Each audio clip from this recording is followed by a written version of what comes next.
Passenger killed in train crash died on wedding anniversary. Accident inquiry hears. Christopher Stutchbury, 62, was one of 3 people who died when the ScotRail train derailed near Stonehaven in August 2020. 3 men who were killed in a train derailment suffered unsurvivable injuries in the crash. A fatal accident inquiry has been told. Train driver Brett McCullough, 45, conductor Donald Dinny, 58, and passenger Christopher Stutchbury, 62, died in the tragedy at Carmont near Stonehaven, Aberdeenshire on 12 August 2020. The 6 remaining passengers were also injured when the ScotRail service from Aberdeen to Glasgow Queen Street came off the tracks after it hit a landslide following heavy rain.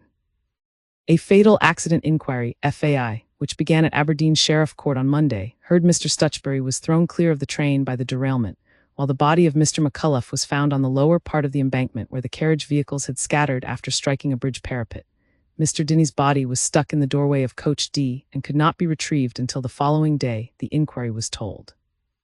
Alex Prentice KC, Crown Counsel for the inquiry, said post-mortems showed the 3 men suffered multiple blunt force injuries. Reading out the joint minute, he stated, "It was judged that these injuries were non-survivable and death would likely have been immediate." Mr. Prentice read out parts of a statement written by Diane Stutchbury, Mr. Stutchbury's wife, who said her husband died on their wedding anniversary. Her statement read, "Every day with Chris was a gift. The most loving, kind, wise, and loyal man you could ever wish to meet.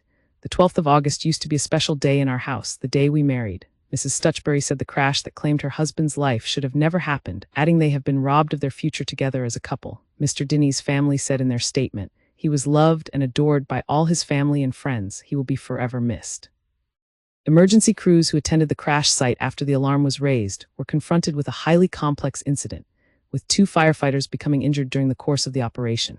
Nick Bucknall, an inspector of rail accidents with the Rail Accident Investigation Branch, RAIB, told the inquiry the passenger train collided with debris washed from a drain onto the track near Carmont, Aberdeenshire, following very heavy rainfall at about 9.37 m. The train was traveling at 73 mph at the time of the crash. Mr. Bucknall said the number of casualties would have likely been significantly higher had the train been full. The passenger number was unusually low as the incident occurred during the COVID pandemic. Mr. Bucknall said, "The damage to the high-to-speed train was very extensive. A significantly higher casualty toll would have been likely if the train had been heavily loaded with passengers." Read more from Sky News. Amber danger to life. Weather warnings. Police appeal to find heroic witness summarizing the factors that led to the derailment. Mr. Bucknall said, "The drainage system was unable to accommodate the flow of surface water. The gravel in the drainage trench was vulnerable to washout. Network Rail did not have arrangements for additional operational mitigation. The speed of train 1T080 was not restricted." Network Rail was fined £6.07 in 2023 after pleading guilty to health and safety failings, which led to the deaths. In the same year, almost £1 in damages was secured from the rail operator for 7 people affected by the crash. A RAIB report published in March 2022 found errors in the construction of a drainage system installed by Carillion meant it was unable to cope with heavy rain which fell in the area on the morning of the crash. Carillion went into compulsory liquidation in January 2018.